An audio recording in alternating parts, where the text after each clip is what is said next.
column, to celebrate the movies, but the guy who influenced me the most was Roger Corman. Right. Because the early conversations I had about what are the, Roger loves to talk about theory, and so, what are the elements that make an exploitation film? And so that developed into the Dragon Codes, which are blood, breath, and beats. He didn't express it as blood, breath, and beats, but that's what it became. And you got your start here, right here in Dallas. I'm curious to know what in your life kind of did you feel like inspired you or prepped you to go from writing to hosting such a specific thing with a specific set of skills that you're so good at? Completely an accident. The movie channel had gone over to Europe and bought a bunch of crap that they brought back to the U.S. and they decided they needed curators for the crap, And so they saw an article that I had written for Rolling Stone magazine. I'd gone down to the set of Texas Chainsaw 2 and done an interview with Dennis Hopper. They wanted me to do a Dennis Hopper interview because Dennis Hopper was coming out of rehab and he hadn't been seen in several years. One of the many times. Yeah. Well, no, it was actually the last time he came out of rehab. He was good the rest of his life. And so I went down and his agents and managers didn't want him to do Texas Chainsaw 2. And so it was kind of an interesting interview. But so I went down to Austin to do this interview with Dennis Hopper and ran in Rolling Stone. And so the powers that be at the movie channel said, well, we don't have a lot of money. We'll just bring in some hosts to host these movies. And we'll have Joe Bob come in for 1 month and host some softcore sex films from West Germany that suck, and some horror films and some cheesy action films from Spain, and there was just this weird stuff that when you go to a film market. You want one movie, you're trying to license this one movie, and they say, well, you can have that if you buy 40 others, And so you end up with this package of 40 movies, and you don't know what to do with them. So that's what happened. Showtime Networks had all these movies. Right. And so I went and I hosted for 1 month. It was just me in the lazy boy recliner with the steer horns on the back, and at this crappy little insert stage in by Penn Station in Manhattan, and after we did the month, they said, well, why don't you come back and do another month? That worked pretty well. So we did 4 more weeks of double features, and then they said, well, why don't you come back another month? And we did this like 4, 5, 6 times. I think I never had a contract with them. I just stayed there 11 years. And so eventually the set got a little bigger, so we moved to this set in the studio in Spanish Harlem, the old Dumont Network studios where the Honeymooners was filmed. So we were in Spanish Harlem in this big stage, and we were, filming this little show. And I finally said, you guys are wasting a lot of money, bringing me up here to Spanish Harlem every month. And so let's just go. Let me do it. I can do it at Channel 13 in Dallas. And so I became the producer of the show, and we just brought it to Dallas. What people don't understand about the movie channel show and the TNT show is the networks didn't really care about those shows. They were not high priority shows for them, and so that's why we had so much freedom to do whatever we wanted. Yeah. Well, and I was going to ask you, you've had to watch a lot of movies over the years, and you've introduced all of us to a lot of movies. I was going to ask you if there was ever one that you just couldn't get through, and then I listened to your recent episode with our friends at Shockwaves, and you talked about the pig fucking movie. Sorry, there's no kids in here. So what is, in case you haven't listened to that episode, you should, and we won't go into it, but what is the pig fucking movie called, just so we can all...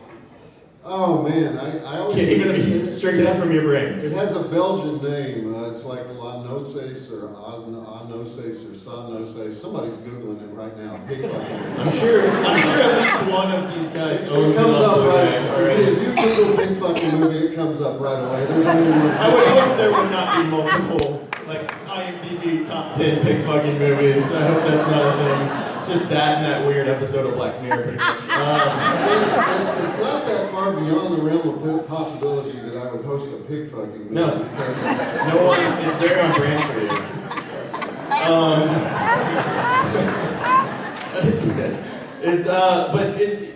Is there maybe like a crazy kind of movie-going experience that sticks out to you? Because all these movies have experiences around them as well, of people watching them. you mean an experience when I watched them?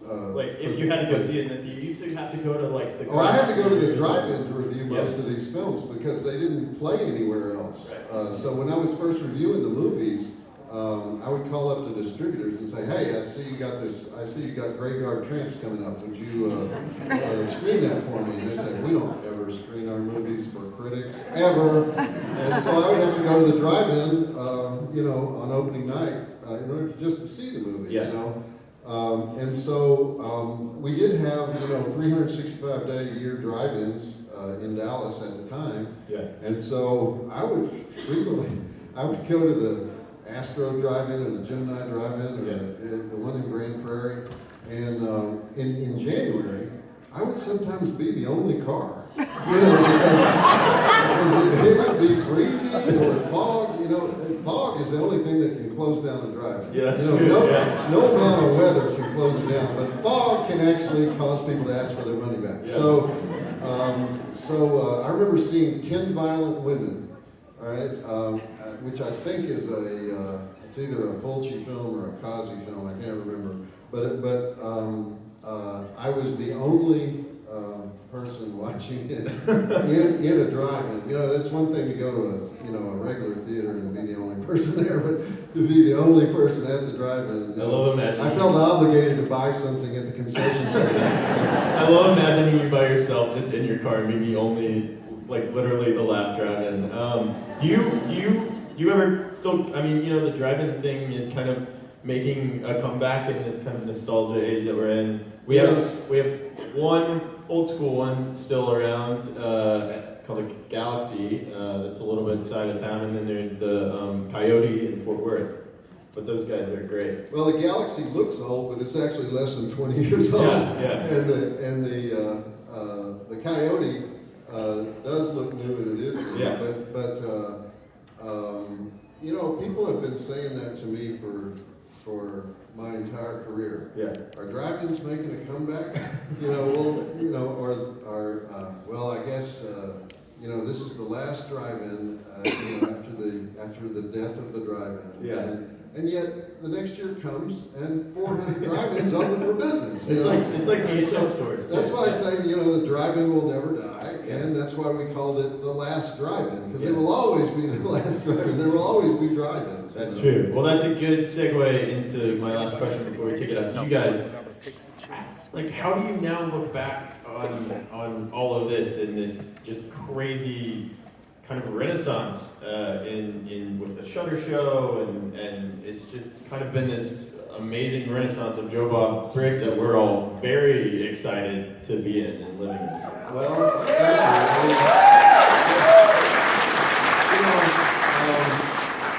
what happened is what kind of has always happened repeatedly in my career is that nobody wants to hire me, and then something happens with the fans, and I get hired anyway. It only takes you breaking the internet to make that happen. I mean, I used to get fired frequently from newspapers, for example, and then there would be a write-in campaign, and I would sort of half-ass get back in. They put me on page 57F or something, but I'd get back in the paper, And so fans throughout my life have always saved my ass. Yeah.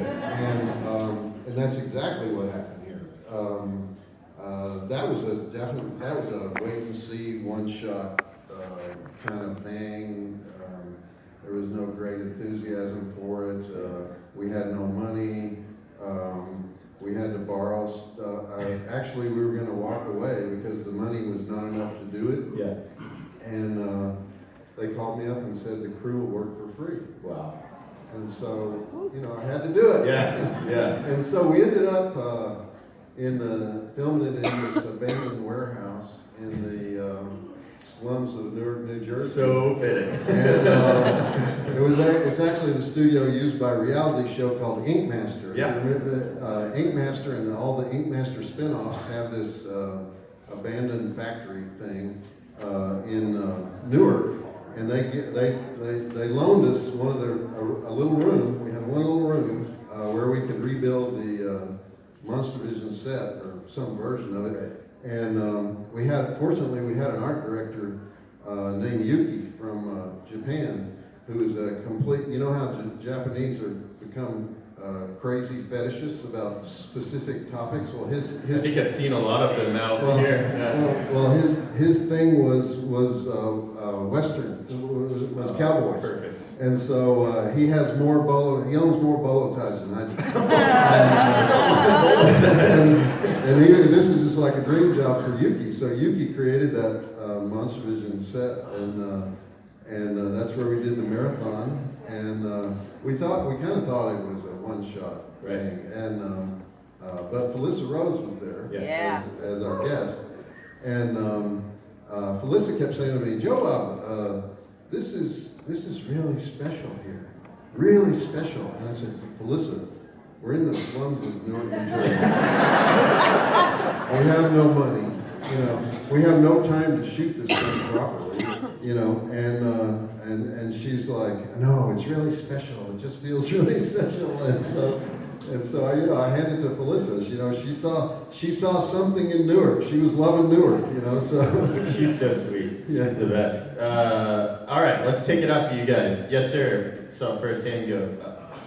Listen to your podcast that you did, the movie that they did with Josh Olson and Joe Dante. Yeah. Have you been talks to go back and do another episode?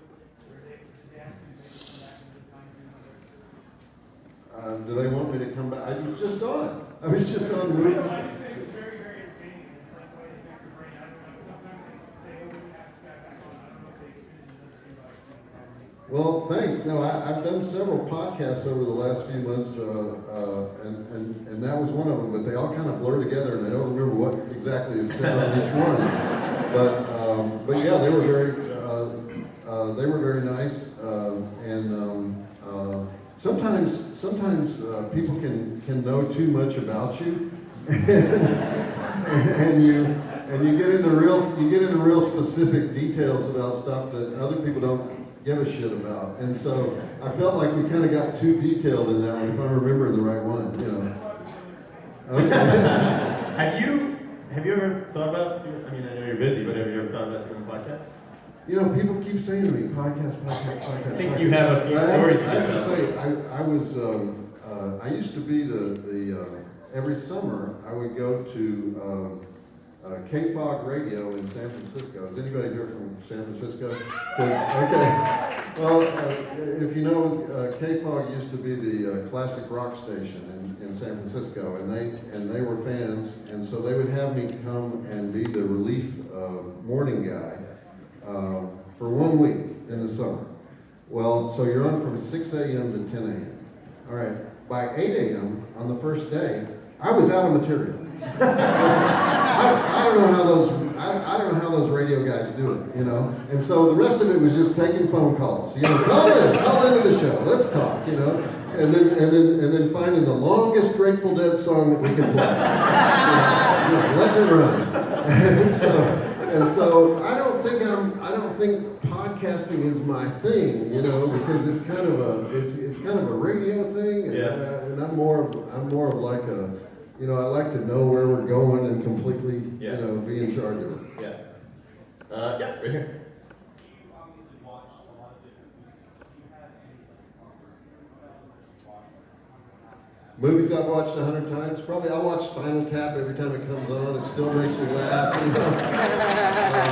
As far as dramas, I watched The Hustler with the original Hustler with George C. Scott and Paul Newman and Jackie Gleason.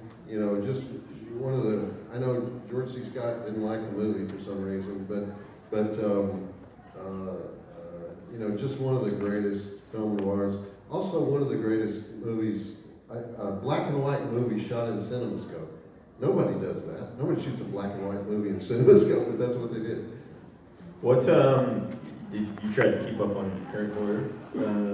What's something you've seen recently? Well, I keep up a little bit only because we're looking at stuff, you know, to consider to use on the show. Yeah. So I don't want to give anything away on what I've watched really recently. Yeah. But you know, but for example, we showed Wolf Cop. Yeah. Friday night. And I love how you're starting to do some newer stuff too. And that was interesting movie.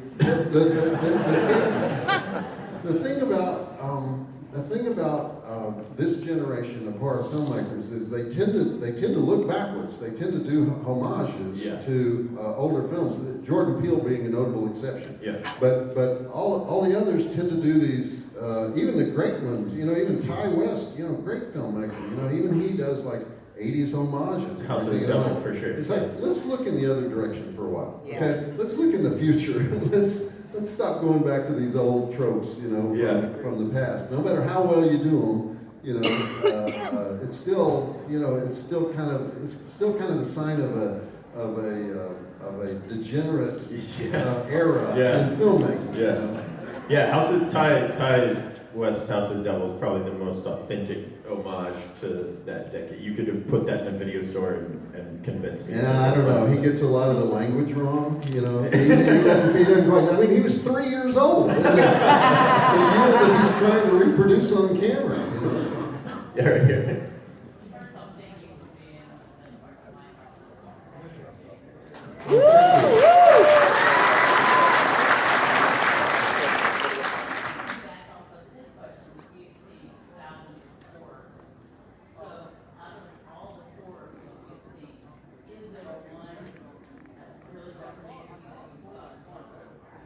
Not pig fucking. What?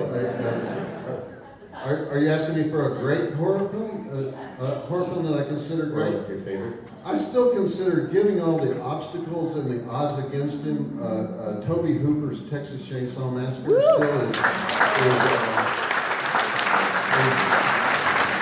one of the greatest just pure achievements in film. I mean, I think when Clive Barker, as a first-time director, did Hellraiser, again, not having all the resources he needed, you know, that was a great moment in recent horror history. And of course, I think the whole modern era of horror starts with Romero's Night of the Living Dead. And I know these aren't original points of view, but it's true. They're classics for a reason. If he doesn't make that movie, a lot of other indie filmmakers around the country don't make their movie. And those original movies that came out in the late 60s, early 70s, those were pretty much made by people who had access to equipment and money. The barriers of entry to being a filmmaker were really, really high.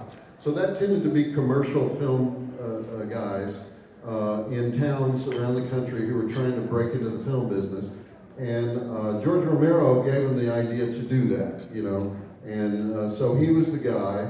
I'm always trying to get, how many are from Pittsburgh here? Only 3? Oh wow, that's because you have so many fucking horror events in Pittsburgh. Those are the only 3 that are open. You don't have to go anywhere, you know. But I've always tried to, you know, there's no national horror film festival. There are people who have aspired to that, you know, to be the horror Sundance, and I always encourage, you know, the local guys to say, you know, you could be that guy.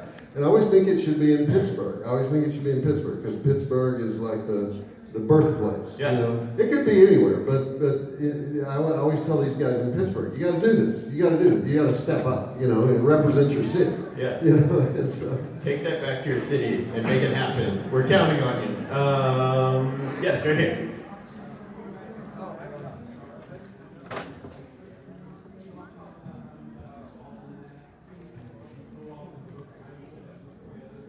Oh, okay.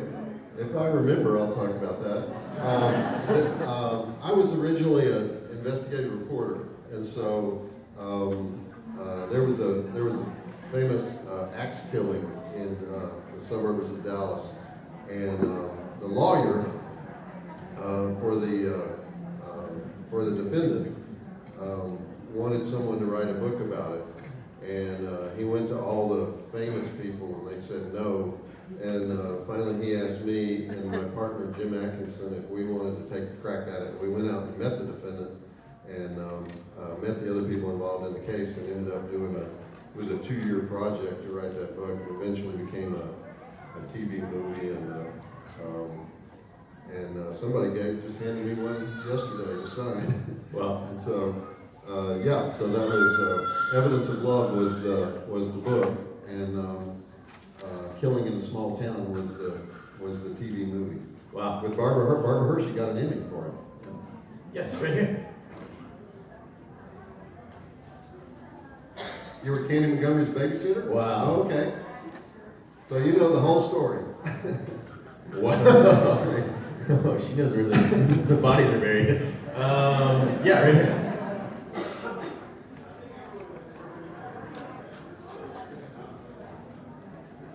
Yeah.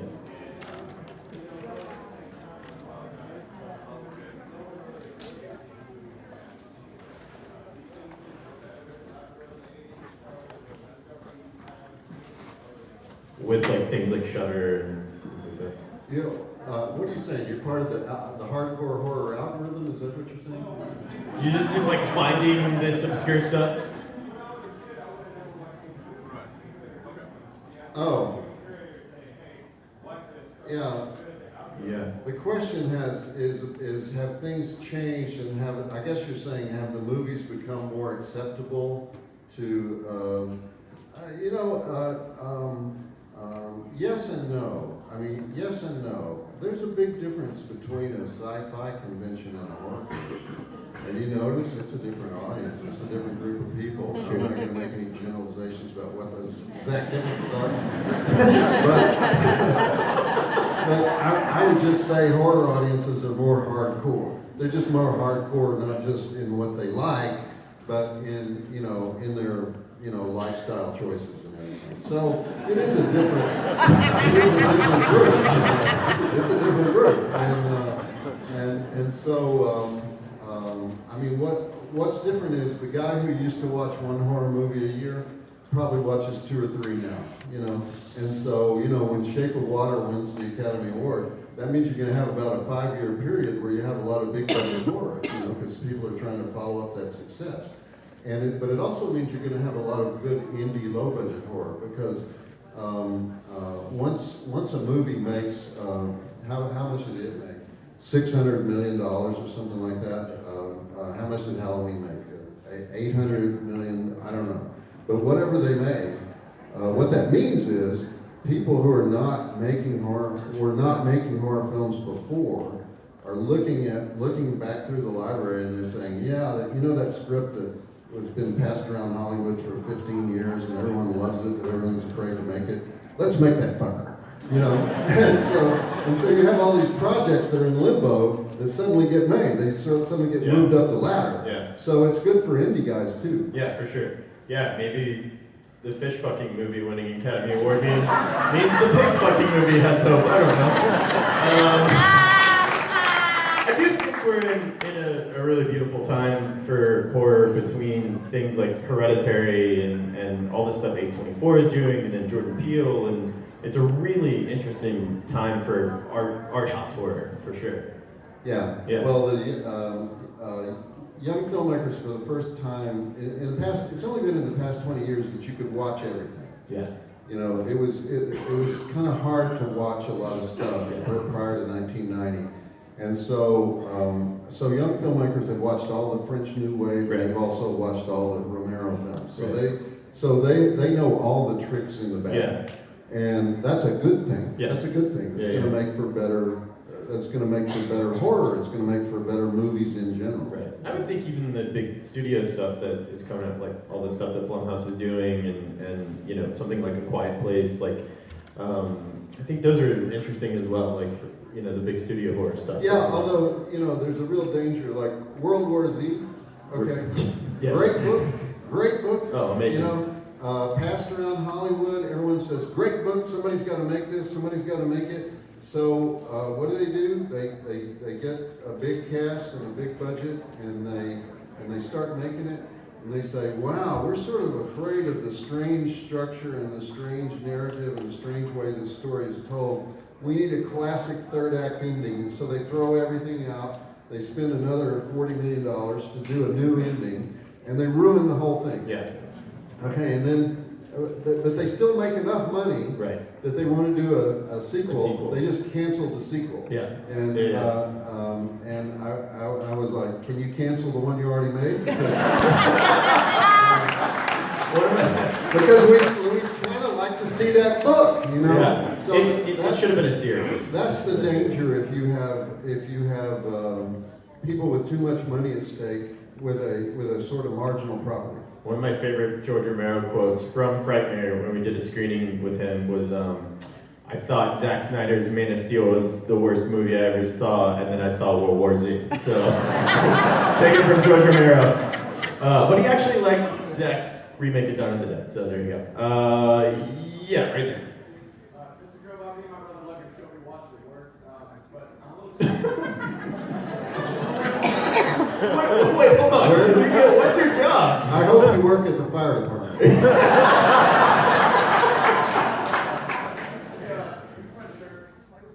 Oh, cool. And we got Darcy Nuggets shirt. So, Nice. Okay, thank you. we're wondering, how does your dress kind of look? Very good.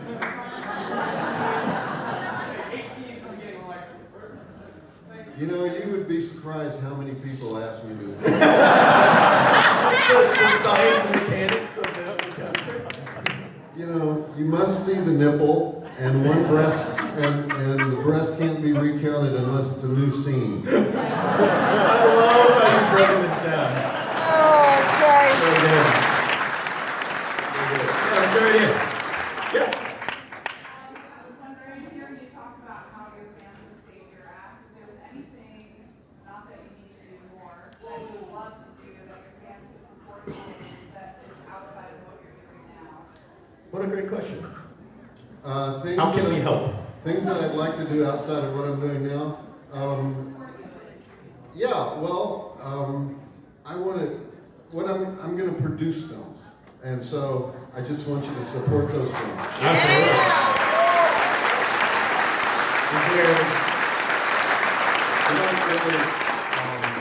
I don't really believe in Kickstarter and Indiegogo and stuff like that. I believe, you know, you go and you get your own money and you make the movie and then you make people happy and you pay to see the movie.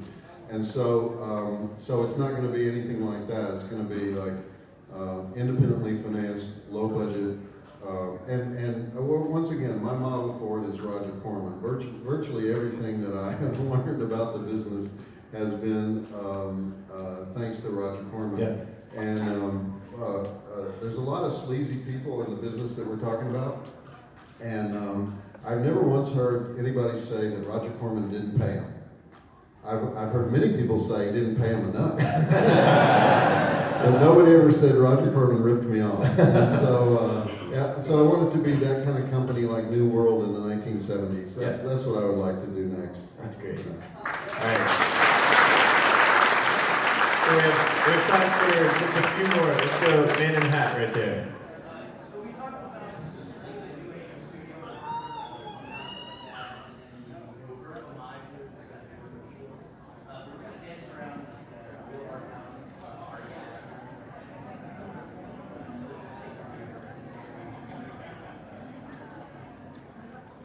You know, if it's a good movie and it retains my attention and it's full of suspense and it's full of horror, I don't make this distinction between elevated horror and lowbrow horror that a lot of people do.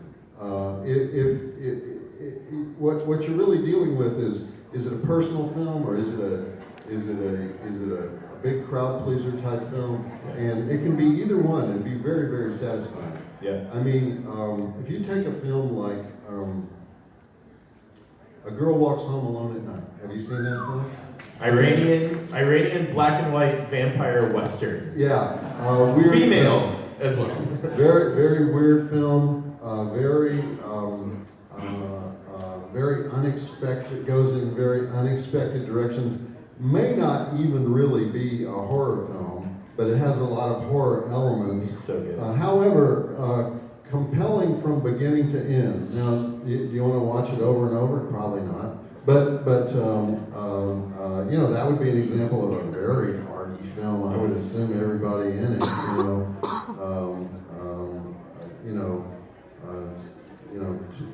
took art class in school. You know,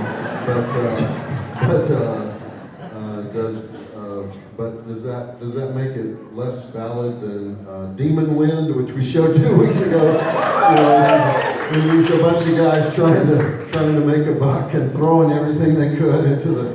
No, it doesn't make it any less valid or any less fun. You know, there's a whole range of experiences. Horror film is just a basket term. That's just a basket term. Yeah. You know, there are many kinds of films within that. I think what's interesting though for those types of movies is coming from an exhibition side with Al and Draft House is seeing how wide of an audience a movie like Hereditary is reaching and how that opens the door to more films being like that. That movie was and even Jordan Peele stuff, which feels more niche, but then it's finding huge audiences and it's maybe making mainstream audiences more horror. They're turning everybody they're converting them into horror fans. So I welcome more weirdos to join us. So yeah, right here.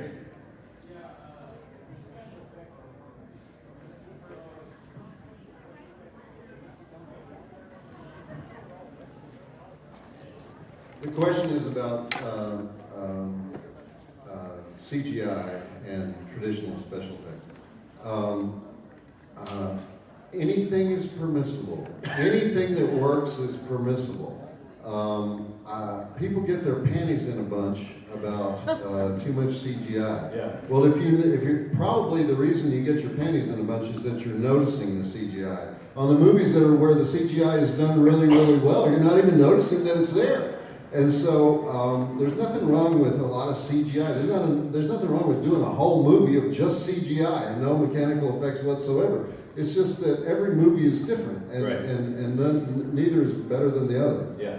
Let's go. Did you have a question? And then.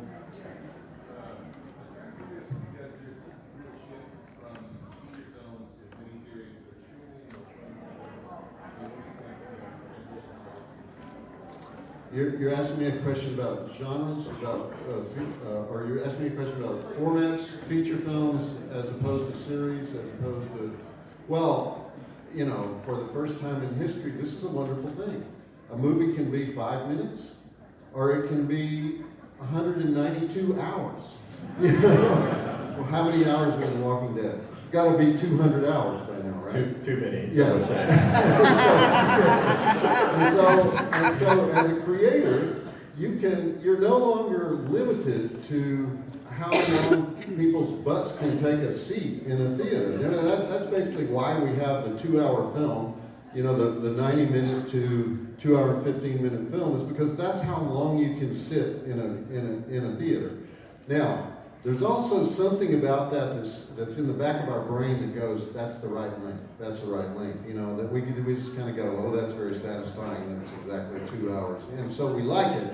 And so I think there'll always be a place for the 2-hour feature film, because there's just something about it that's the size of a bite that we feel is a full meal. That is a full meal. Yeah. But all the other formats now, I mean, anything goes. All the great screenwriters have left the screen and have left movies and gone to TV. Yeah. And so, or they've gone to streaming actually. They haven't even gone to TV. They've gone to streaming. And so, but that's a great thing, because that means we'll have that many more varieties of filmmaking. Yeah. What's bad is you know, the technology got really cheap, and over the past 20 years, and a lot of guys stopped going to film school. You know, they just said, I'll just buy the equipment. You know, and so a lot of the really low budget stuff that could have been better is not that good. But we're fixing that. Yeah. Yeah, I don't think we've ever really had a period where we had long form horror storytelling, and now we have stuff like, you know, Haunting a Hill House, which absolutely should have existed long form, in the way we were able to like settle in with that story. And so yeah, it's actually, I've never thought about that. It's an exciting time for long form horror storytelling. All right, we'll take a couple more. Oh yeah. Hi. Oh, there are people over here. Sorry. Sorry. I just see hands.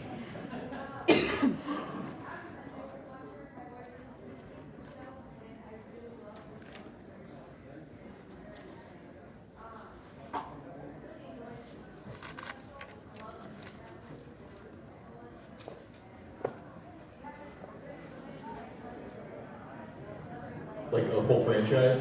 Yeah. Plans to do another. Franchise, marathon. I will never show 4 Phantasm movies. And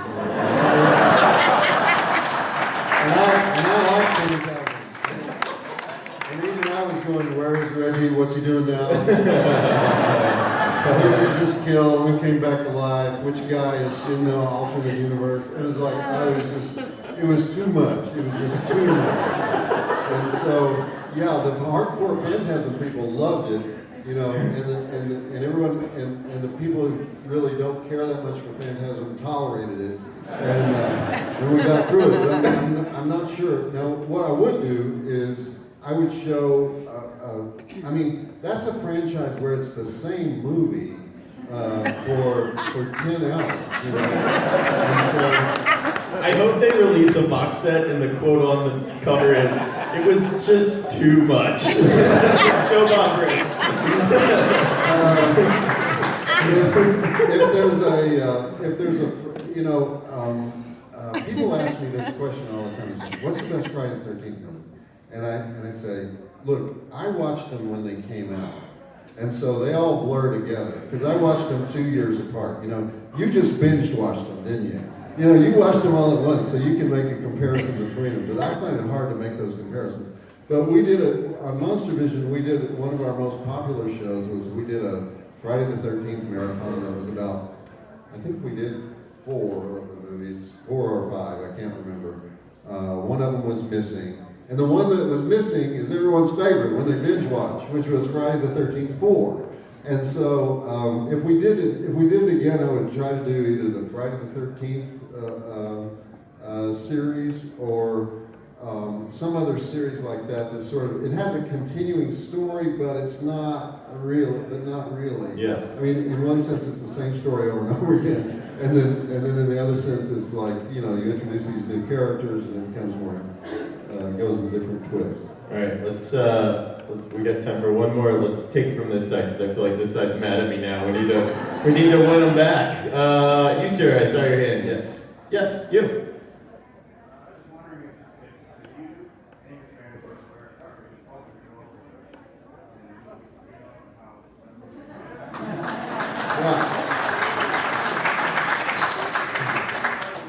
Robert De Niro's whole fucking world falls apart when he fires me, right? No, I was aware of that. I'll tell you one quick interesting story is my uncle, who's the connected guy who gives me the job in Vegas, is played by L.Q. Jones, the great L.Q. Jones of The Wild Bunch and many other movies. De Niro, Pesci, Scorsese could not wait till L.Q. Jones got to the set. Of all the celebrities they wanted to meet in the world, they wanted to meet L.Q. Jones because they were fans of westerns, and he was a classic guy, and he was, to them, he was like, you know, the ultimate celebrity. So that was very interesting to me that they were fanboys for L.Q. Jones. Okay, we're going to take one more. All the way in the back. You, last question. Don't fuck it up. You got a Joe Bob shirt on, you're standing up, take us out, man.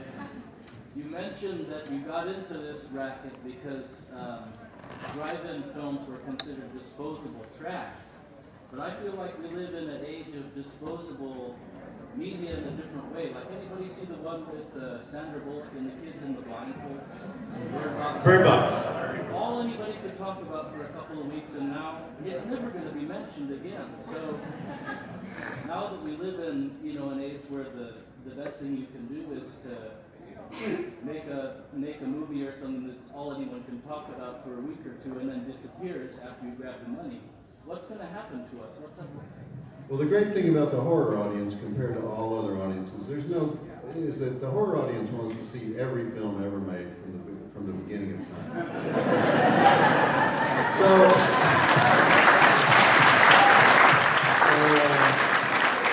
they want to see The Cabinet of Dr. Caligari from 1922, and they want to see whatever movie came out last week, and then they want to see everything in between, and they want to know every subgenre ever made, and they want to be familiar with every, great period of horror.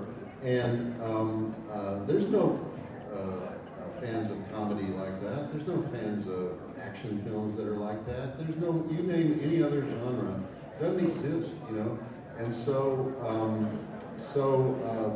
horror films do have a life. They can be rediscovered at any moment.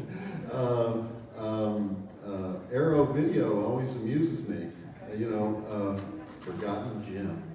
We have this Forgotten Gem from 1984. And I'm like, that's not a Forgotten Gem. That's a film that didn't get distribution. Nobody wanted to buy that film in 1984. I think they mean forgot to release it. But some guy in Akron is very happy because he directed that film in 1984. And so horror films can come back with a vengeance. And so the wonderful thing about digital media is that it makes all things available forever. Well, and we have to say, as we close this out, thank you for being that kind of purveyor of those films and introducing us to so many of those films. And a great last question, by the way. In other words, I think what we're saying is horror fans are the best fans in the world, and thank you so much for being here. Joe Alfred!